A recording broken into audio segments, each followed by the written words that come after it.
शहर की तपती दोपहर में एक चेक पोस्ट पर हर आने जाने वाले की कड़ी जांच चल रही थी, जहां गर्मी से चिड़चिड़े पुलिसकर्मी और लंबा होता ट्रैफिक दोनों ही बेहाल थे। तभी भीड़ के बीच से लगभग 70-62 साल के एक बुजुर्ग सफेद धोती कुर्ता पहने, कंधे पर पुराना चमड़े का बैग लटकाए अपनी धीमी चाल से चेक पोस्ट के पास पहुंचे। उनकी आंखों में एक अनोखी गहराई थी जो उनके चेहरे पर झुर्रियों के बावजूद एक रहस्यमयी आभा बिखेर रही थी। दोस्तों, वीडियो में आगे बढ़ने से पहले आप लोगों से एक छोटा सा रिक्वेस्ट है कि अगर आप हमारे चैनल पर नए हैं तो कृपया चैनल को सब्सक्राइब जरूर करें। दोस्तों, एक युवा पुलिसकर्मी सुभाष करीब 30 वर्ष ने उन्हें देखते ही झल्ला कर कहा, अबे ओ बाबा, इधर क्यों चले आ रहे हो? ये कोई भीख मांगने की जगह नहीं है। बुजुर्ग ने विनम्रता से कहा, बेटा बस यहां से निकल रहा था, कुछ पूछना था। सुभाष ने उन्हें बीच में ही टोकते हुए झुंझुलाकर कहा, तेरा पूछने का टाइम नहीं है, निकल यहां से, चल भाग। बुजुर्ग ने हाथ जोड़कर माफी मांगी, पर तब तक भीड़ जमा हो चुकी थी। कुछ लोग मुस्कुरा रहे थे और कुछ अपने मोबाइल कैमरे चालू कर चुके थे। सुभाष का पारा चढ़ गया और उसने बुजुर्ग के गाल पर जोरदार थप्पड़ जड़ दिया। बुजुर्ग का चेहरा थोड़ा डगमगाया, पर उन्होंने ना तो कोई प्रतिक्रिया दी, ना गुस्सा, ना आंसू। उन्होंने धीरे से अपनी जेब से एक पुराना साधारण मोबाइल निकाला, कुछ नंबर डायल किए, फोन कान पर लगाया और सिर्फ इतना कहा, लोकेशन वही है, तुरंत भेजिए। फिर वे चुपचाप खड़े हो गए। भीड़ में कानफूसी होने लगी कि शायद ये कोई मानसिक रोगी है जिसने इतना थप्पड़ खाकर भी कुछ नहीं बोला। सुभाष अब भी अकड़ा खड़ा था, पर उसके माथे पर हल्का पसीना आ गया था। बुजुर्ग वहीं एक पत्थर पर बैठ गए, बैग पास में रखा और चुपचाप आसमान की ओर देखने लगे। 10 मिनट बाद दूर से सायरन की आवाज आने लगी। एक नहीं, दो नहीं, 3 मिलिट्री काफिले तेजी से उसी दिशा में बढ़ते नजर आए। जिप्सी और बख्तरबंद गाड़ियां, जिन पर भारतीय सेना का चिन्ह बना था, धूल उड़ाते हुए चेक पोस्ट के ठीक सामने रुकी। भीड़ भाग कर किनारे हो गई और सुभाष सहित सभी पुलिस वाले अचंभे में थे। एक लेफ्टिनेंट कर्नल, एक मेजर और 2 कैप्टन गाड़ी से उतरे। उनके चेहरे गंभीर थे और चाल में सम्मान। बुजुर्ग अब भी वहीं बैठे थे। कर्नल ने आगे बढ़कर सीधा सैल्यूट ठोका, जय हिंद जनरल राठौड़ सर। पूरे इलाके में सन्नाटा छा गया। सुभाष के हाथ से लाठी गिर गई। भीड़ की आंखें फटी की फटी रह गईं। पूरा चेक पोस्ट स्तब्ध खड़ा था। जिस बुजुर्ग को अभी तक भिखारी या पागल समझा जा रहा था, वे अचानक पूरे सैन्य सम्मान के साथ सामने खड़े थे।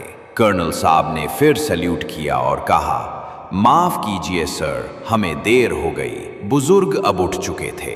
उनके चेहरे पर कोई गुस्सा नहीं था, लेकिन आंखों में वो चमक थी जो शायद सिर्फ उन्हीं लोगों में होती है जिन्होंने जिंदगी से जंग जीती हो।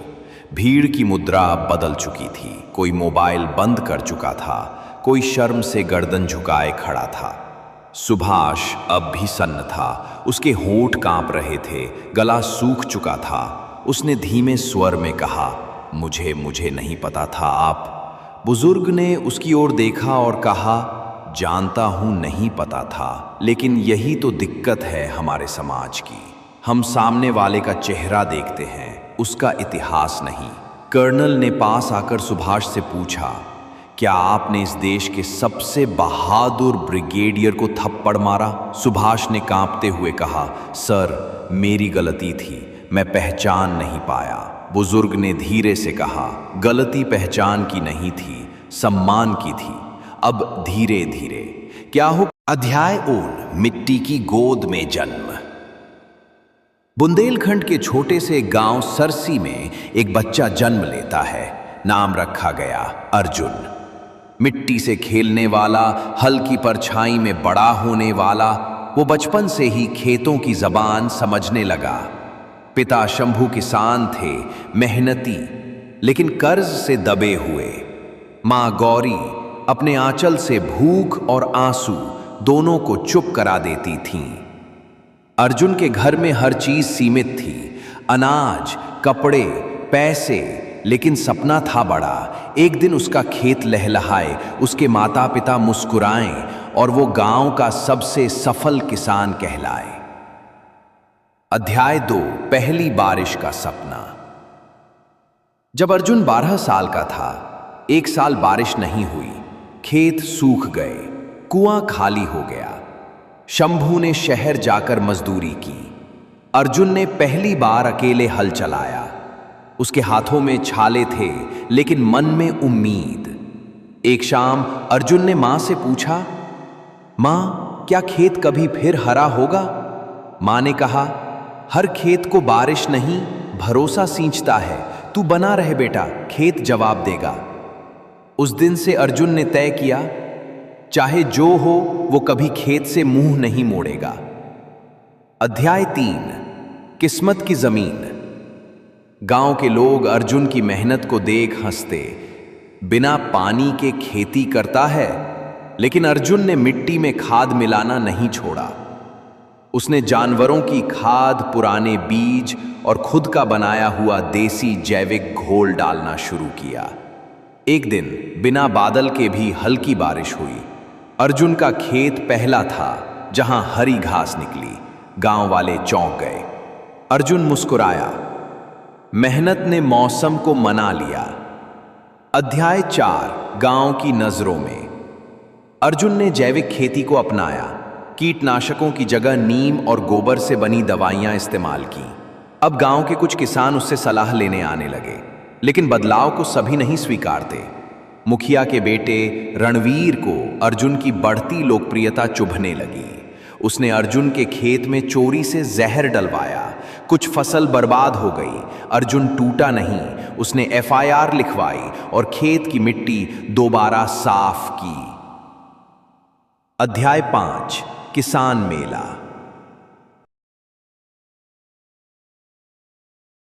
जिलाधिकारी की निगरानी में एक किसान मेला हुआ। अर्जुन ने अपने खेत का जैविक गेहूं वहां प्रस्तुत किया। लोगों ने चखा, स्वाद, महक, रंग सब कुछ अलग था। उसने भाषण भी दिया, जैविक खेती से जमीन भी जिंदा रहती है और किसान भी।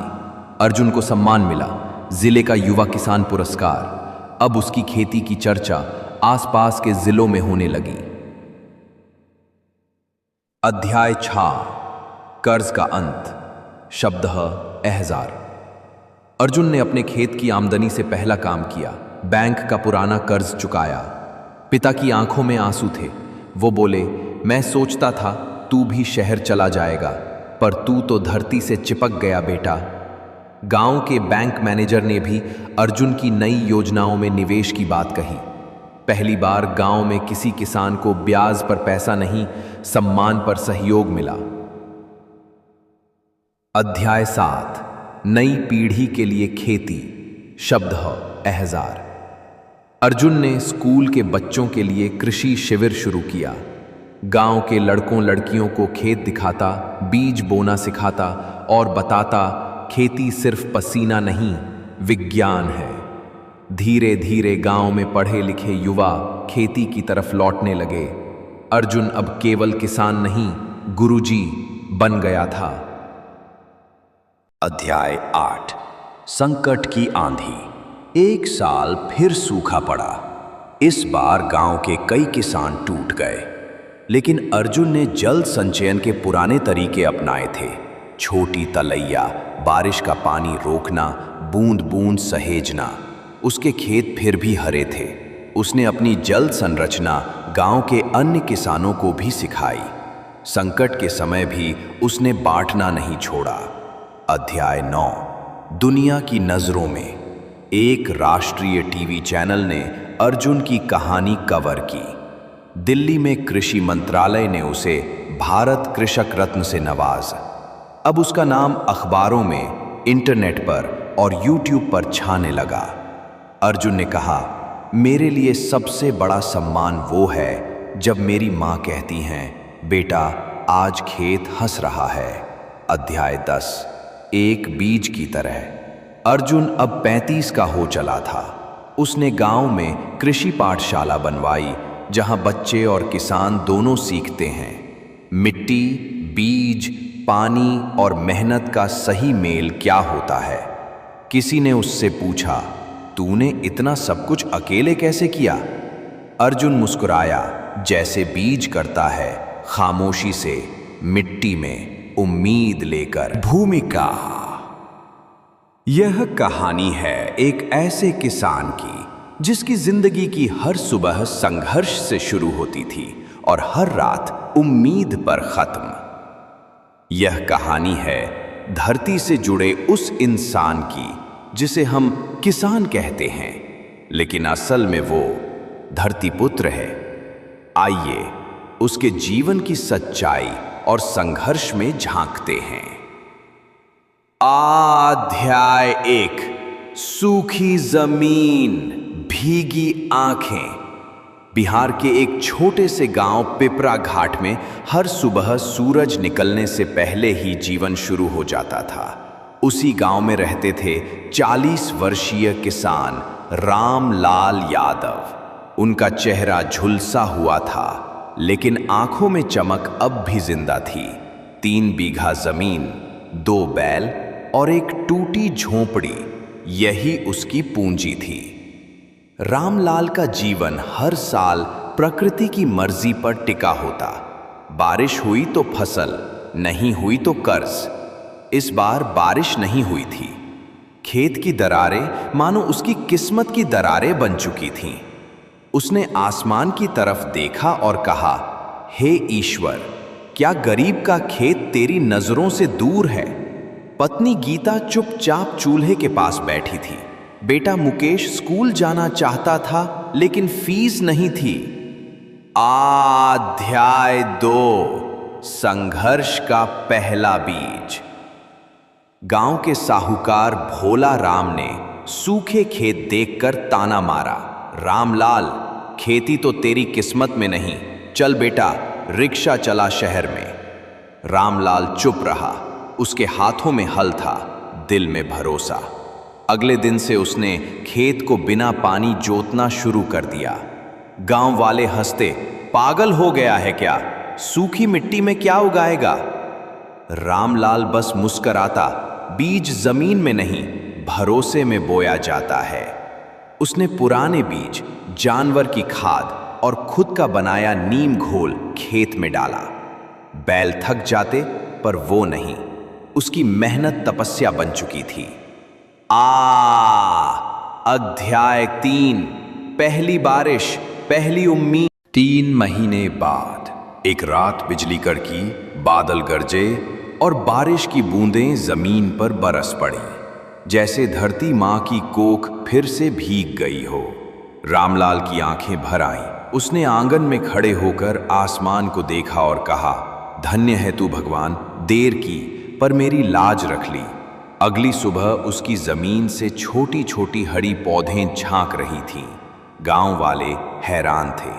वही लोग जो हंसते थे अब आकर पूछते, क्या डाला था जमीन में? रामलाल ने जवाब दिया, पसीना और भरोसा। अध्याय 4। किस्म की जुताई।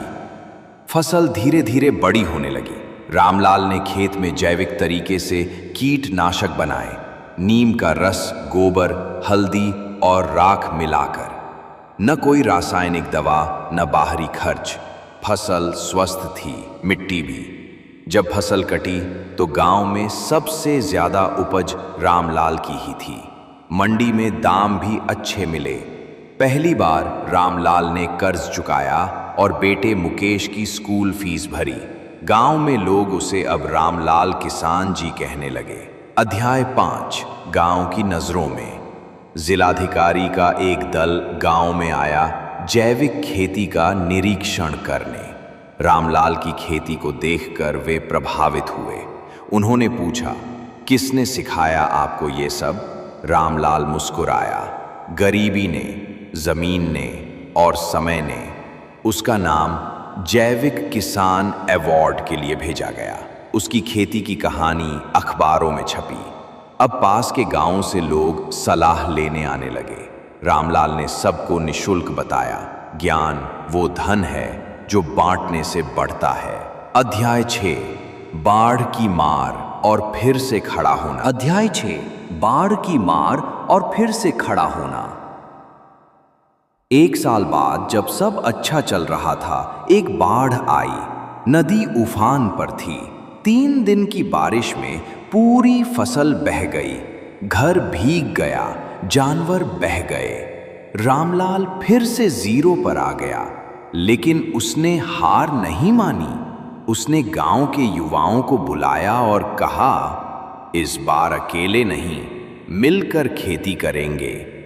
सब ने मिलकर खेत साफ किए, नहर बनाई और बाढ़ रोधी फसलें बोईं।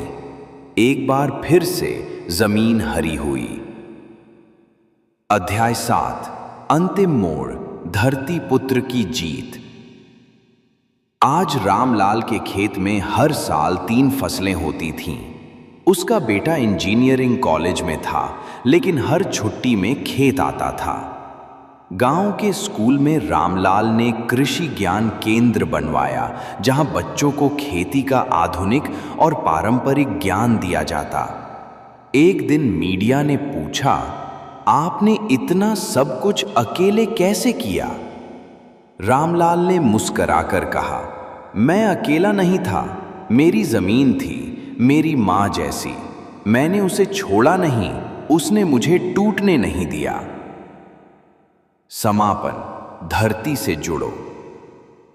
रामलाल अब बुजुर्ग हो चले हैं, लेकिन आज भी हर सुबह खेत में जाकर मिट्टी छूते हैं। हर फसल के साथ वो खुद को फिर से जवान महसूस करते हैं। उनकी कहानी अब किताबों में है और दिलों में भी। सीख, जो जमीन से जुड़ा रहता है वही असल में आकाश छूता है। मेहनत करो, भरोसा रखो, किस्मत खुद खेत में उग आएगी।